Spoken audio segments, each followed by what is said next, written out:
We had mentioned now we're going to be joined by Sally Mason, and we are pleased to report that she is in fact with us. Again, Sally Mason is the head of the Big Ten Council of Presidents and Chancellors. This is the group made up of the top administrators at every university. Sally, of course, the president of the University of Iowa.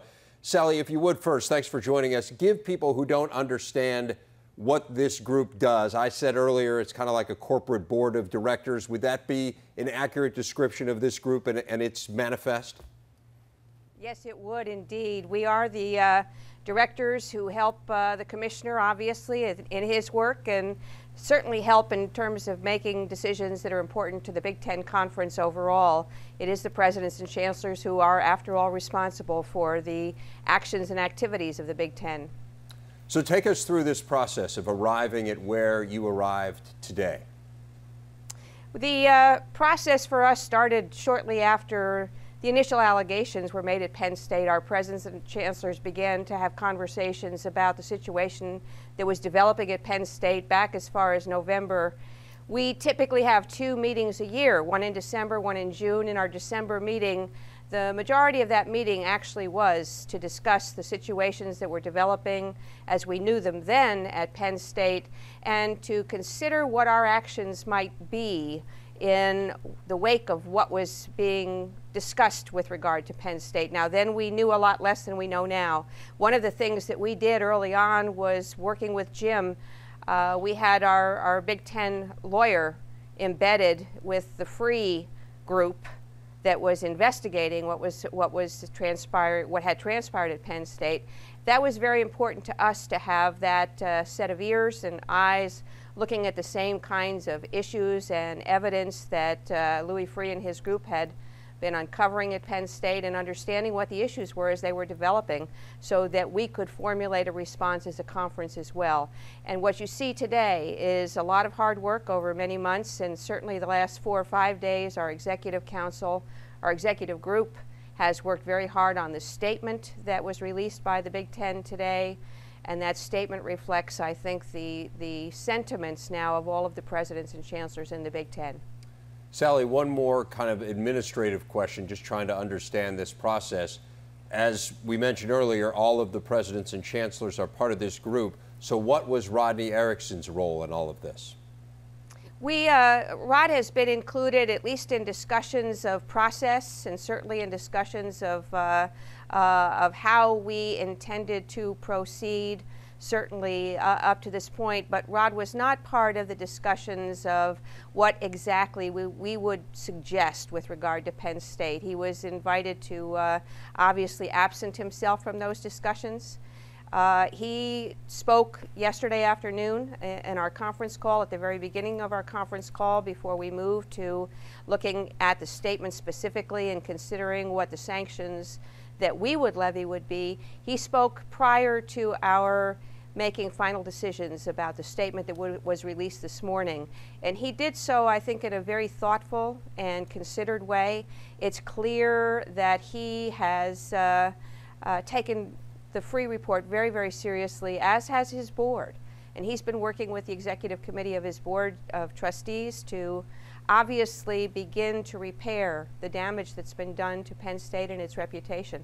It's a very, very fine educational institution, and I think all of the presidents and chancellors in the Big Ten reiterated yesterday how much we want to do to try and support them as they work hard to change the culture, change the image, and obviously recover from what has been a devastating blow to Penn State.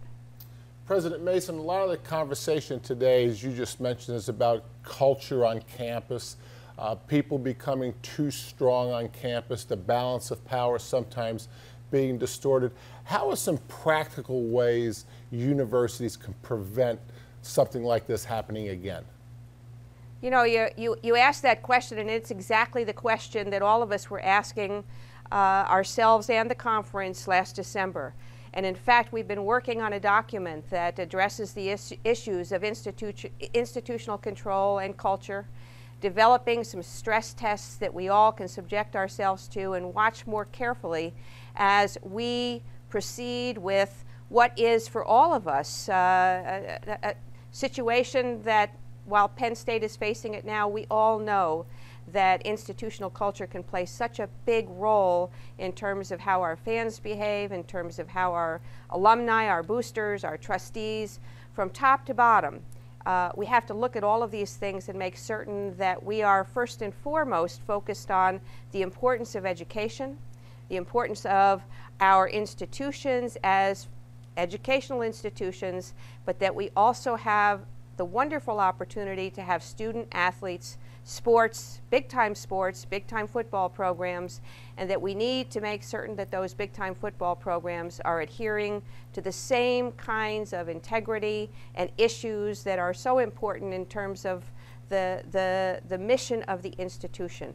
Again, back to education. I think Ed Ray and Mark Emmert this morning used the term gut check. All of us, I think, have gone through a process in the months following the revelations about Penn State, checking our own guts in terms of what's our culture like.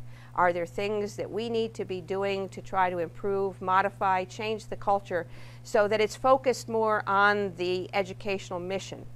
The athletics is a fun part and an important part of who we are and what we do, but it always has to be, I think, tempered in terms of the importance of the education, the research, and the kinds of things that the institutions that are part of the Big Ten represent.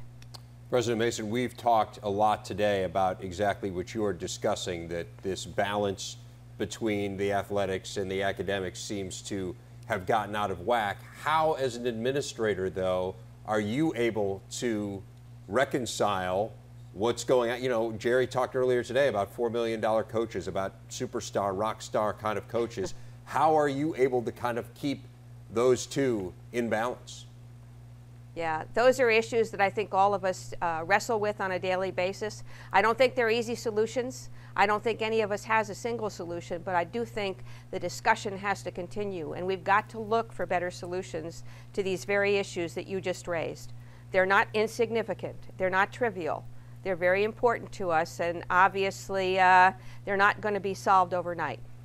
Sally Mason, the president of the University of Iowa, also the chair of the Big Ten Council of Presidents and Chancellors. Really appreciate you taking some time to speak with us today, President Mason, and shed some light on this. Thanks a lot. Thank you very much.